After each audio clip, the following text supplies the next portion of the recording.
안녕하세요. 날개TV입니다. 자, 오늘은 네이버 카페 외성에서 외도, 이혼 전문 상담을 맡아주고 계신 상담사님과 자리를 함께 했습니다. 안녕하세요, 상담사님. 네, 안녕하세요. 예. 자, 오래간만에 또 뵙는데요. 자, 상담사님, 오늘 방송할 주제가 무엇인가요? 네, 오늘의 주제는 악질 상간자 합법적으로 괴롭히는 법이라는 주제입니다. 아, 이 주제는 내용만 들어도 좀 설레이는 그럴 만한 내용인데 아마도 외도 피해자분들께서 가장 궁금해 하실 만한 사항이 아닌가 싶어요. 네. 자, 그럼 바로 말씀해 주시죠.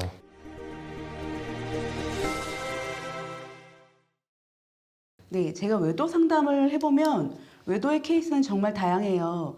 환경이나 직업, 나이, 경제 상황 등 정말 천차만별이거든요.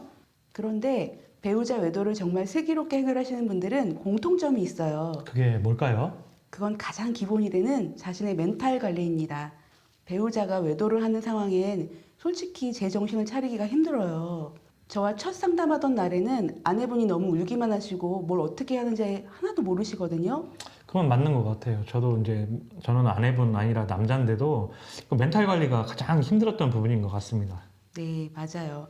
제가 첫 상담에서 포커페이스를 잘해서 증거를 수집하고 상간소송을 해야 한다고 말씀드리면 상간소송하면 배우자한테 이혼당하는 거 아니냐면서 두려워하시거든요. 처음엔 그런 아내분들의 모습에 저도 걱정이 많죠. 그런데 그런 분들이 몇 차례 상담을 진행하면서 카페 활동도 열심히 하시고 카페나 나이개님 유튜브로 공부도 참 많이 하시거든요. 그러면 서서히 멘탈을 잡으시고 슬기롭게 배우자 외도를 해결하시는 분들이 정말 많으세요. 그런 분들은 배우자가 하는 협박이나 가스라이팅에 절대 말려들지 않을 만큼 멘탈이 단단하세요. 방법을 이제 알아가는 거죠, 이제. 그렇죠. 예. 지금 그런 분들은 외성 카페에서 새로 태어났다고 그런 농담도 하실 정도로 정말 멋지게 배우자 외도를 해결하시더라고요. 어떨 땐 오히려 제가 그런 분들한테 팁을 배우기도 해요. 사실 이제 이 부분도 제가 드릴 말씀이 있는데 제가 이제 유튜브도 운영하고 카페도 운영하고 있지만 카페에 이제 처음 들어오셨을 때 정말 이 사람 괜찮을까 싶을 정도로 멘탈이 흔들리는 분들이 있었는데 뭐 한두 달 사이에 정말 새 사람으로 거듭나셔가지고 당차게 일을 해결하시는 분들이 자주 이제 생기시고 무엇보다 이제 셀프로 막 가압류도 하시고 CCTV 증거 보전도 하시는 거 보고 그런 거 보면서 제가 이제 운영자로서 좀 개인적으로 굉장히 뿌듯했던 것 같습니다. 저도 굉장히 뿌듯하고 멋지다는 생각이 들더라고요. 오늘은 그런 분들이 상간자를 합법적으로 괴롭게 해서 외도를 해결한 사례를 3건 정도 소개해 드리겠습니다. 상간자들이 점점 지능적이고 악랄해질수록 우리도 그에 맞게 대응을 해야겠죠. 아, 그럼요. 인정사정 봐줄 거 없어요. 그럼요. 첫 번째는 상간자 소송을 진행하면서 상간자의 돈을 가압류하셔서 상간자를 떨어뜨리는 방법입니다. 외도를 해결하려면 상간소가 필수인 것들은 다들 아세요. 아, 그럼요. 상간소는 필수입니다. 맞아요. 그런데 상간소송으로 1차 타격을 주고 상간소송과는 별개로 상간자가 월급쟁이면 급여를 가압류하시고 상간자가 자영업자면 카드 매출 채권이나 통장을 가압류해서 상간자에게 2차 타격을 주는 겁니다. 사실 이런 분들이 외성 카페는 너무 많아서 제가 한 분만 예를 들어서 사례라고 말씀드리기도 좀 어려워요. 외성 카페의 글을 보시면 아시겠지만 상간자 가압류는 거의 셀프로 대부분 하시잖아요. 날개님이 워낙 글을 잘 써주셔서 어렵지 않게 다들 성공하시더라고요. 아, 이건 저도 뿌듯합니다. 이렇게 잘 따라서 셀프로 가압류 하실 줄은 저도 몰랐어요. 맞아요. 정말 유행처럼 다들 하시더라고요. 이렇게 상간소송만으로도 상간자에게 데미지가 클 텐데 여기서 연달아 가압류를 해서 상간자의 돈줄을 말리는 2차 타격을 주면 사실상 이건 치명타가 되는 경우가 많거든요. 부동산이나 차량 뭐 이런 것도 가압류가 가능하지만 가장 치명적인 건 급여 소득자는 역시 월급이고 개인 사업자는 카드 매출이겠죠. 예, 그럼요. 이 가압류를 하는 목적은 저 상간소송도 그렇지만 이제 금융치료잖아요. 실제로 상담하신 분들 중에는 상간소송 답변서에는 절대 불륜을 인정하지 않고 발악하던 개인사업자 상간녀가 가압류 한 번에 원고에게 사과하고 불륜을 인정한 케이스도 제법 있어요. 그런 경우는 통장 가압류가 아주 제대로 상간녀에게 타격을 입힌 거죠. 이렇게 상간자를 최대한 합법적으로 압박할 수 있는 모든 수단을 동원해서 압박을 가해야 합니다. 보통 상간자들은 이렇게만 해도 떨어지는 경우가 많아요. 원고에게 대응해봐야 이길 수 없다는 걸 알게 되는 거니까요. 그렇죠. 이제 뭐든 이제 타격을 주게 되면은 상간자가 이제 만세 부르는 상황을 여러분들이 계속해서 만드셔야 돼요. 그게 외도 해결에는 기본이 아닌가 싶습니다. 두 번째 방법은 상간자에게 각서를 받는 방법입니다. 예전에는 소송 자체를 두려워하시는 분들이 많았어요. 그래서 법적인 해결보다는 상간녀에게 가서 경고하고 박살하시는 분들이 많았거든요. 그런데 요즘은 상간소송은 아주 기본 중에 기본인 거고 최근에는 박살이 너무 조심스러워요. 상간녀 박살을 해서 역으로 상간녀가 아내분을 형사고소하는 사례가 많아졌고 그로 인해서 아내분이 더 고통스러운 상황이 되기도 하거든요. 특히 남성분들은 함부로 폭력에 얽히게 되면 사회생활을 하지 못하게 형사처벌되는 상황도 많이 벌어지기 때문에 정말 조심하셔야 돼요.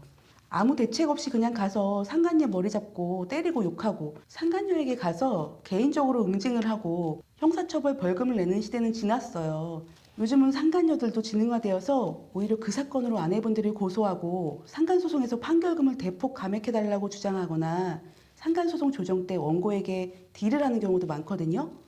그렇기 때문에 우리는 불필요한 고소도 면하고 상간자에게 가장 타격이 될 수 있는 금전적인 부분을 공격하는 거예요. 외도 상담사와 상담을 해서 전략을 짜고 카페를 통해 상간자 각서 양식을 다운받아서 상간자에게 경고를 하고 각서를 받아오시는 거예요. 자, 이 부분에서 제가 좀 이제 부연 설명을 드릴 게 뭐냐면 상간자 이제 각서는 100%다 되는 건 아니에요. 왜냐면 요새는 상간자들도 진화를 했기 때문에 이런 거 정보를 많이 얻는단 말이죠. 그래서 호락호락하지는 않은데, 자, 카페도 오시게 되면은 제가 글을 하나 쓴 게 있어요. 그 상간자 각서를 받으러 갈 때 써줄 수밖에 없는 상황을 연출하라. 이런 것도 이제 전략이거든요. 그런 것도 이제 다 상담해 주시는 거잖아요. 그렇죠. 예. 최근에는 그 각서로 2차 상간소 대신에 약정금 소송이나 위약벌 소송을 하시는 분들이 많아지셨어요. 상간자 각서를 통해서 소송을 하게 되면 만난 횟수가 누적될수록 그 금액이 소송에서 속가로 인정되기 때문에 일반적인 상간 소송보다 속가를 높여서 소송을 할 수가 있거든요. 단 주의하실 사항은 상간자 각서도 아무 때나 가서 받는 것이 아니고 각서를 받는 타이밍도 중요하고요.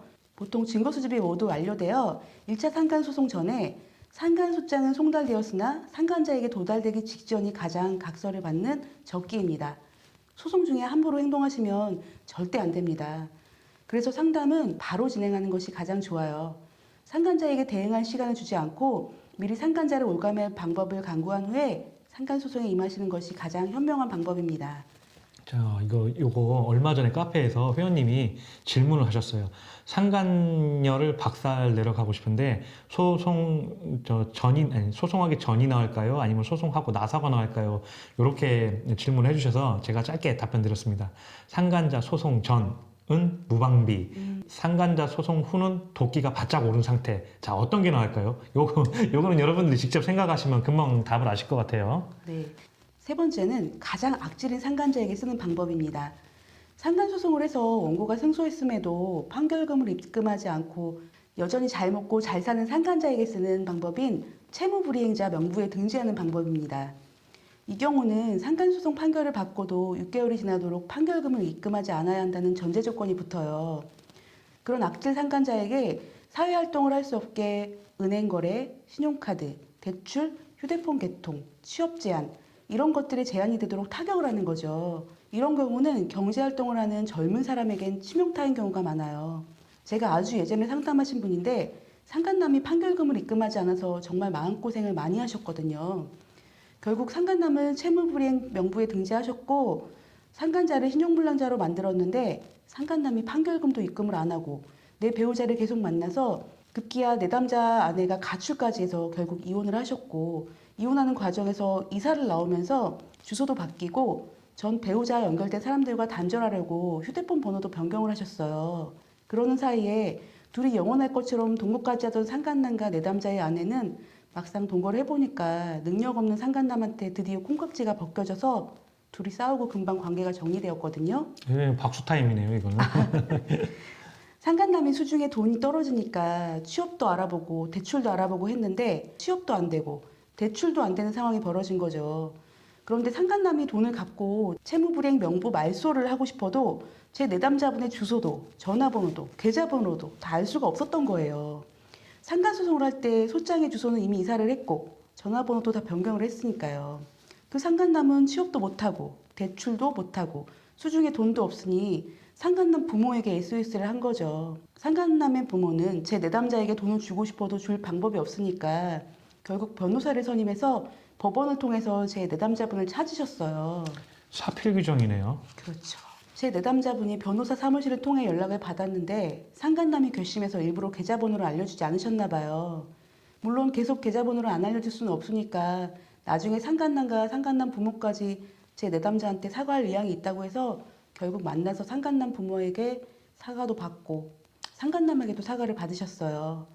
그 상간남은 상간소송 판결금에 지연 이자에 상간소송 원고 소송 비용에 그리고 추가로 내담자의 정보를 찾으려고 또 변호사 선임 비용까지 지불을 한 거죠. 물론 그분은 의도적으로 상간남을 괴롭히고자 잠수를 타신 건 아닌데 결과적으로 채무불이행 명부에 등재함으로써 상간남을 괴롭게 만든 거죠. 지금 그분 아내는 막상 이혼하고 나가서 혼자 살려니까 돈을 벌어야 하잖아요. 남편이 벌어다 줄 때는 몰랐겠죠. 그런데 막상 일을 하니 직장 생활도 너무 힘들고 양육비도 매달 허덕이고 그러면서 주다 안 주다 하는 것 같더라고요. 이렇게 합법적으로 상간자를 공격하는 다양한 케이스들이 외성 카페에는 정말 많이 있거든요. 배우자 외도로 힘드신 분들은 카페에서 같이 소통하셨으면 좋겠습니다. 네, 오늘의 방송 너무 감사드리고요. 오늘 좋은 말씀 해주신 외도, 이혼 전문 상담사님은 이 위에 있죠. 자, 네이버 카페 외성에서 만나보실 수 있습니다. 자, 오늘 감사드리고요. 다음에도 더 좋은 말씀 많이 해주실 거죠? 네, 그럼요. 예. 자, 오늘의 방송은 이것으로 마치겠습니다. 외도, 이혼 피해자 커뮤니티 네이버 카페 외성은 오로지 피해자 편입니다. 앞으로도 더 유익한 방송으로 다시 오겠습니다. 자, 다음 시간에 또 만나요.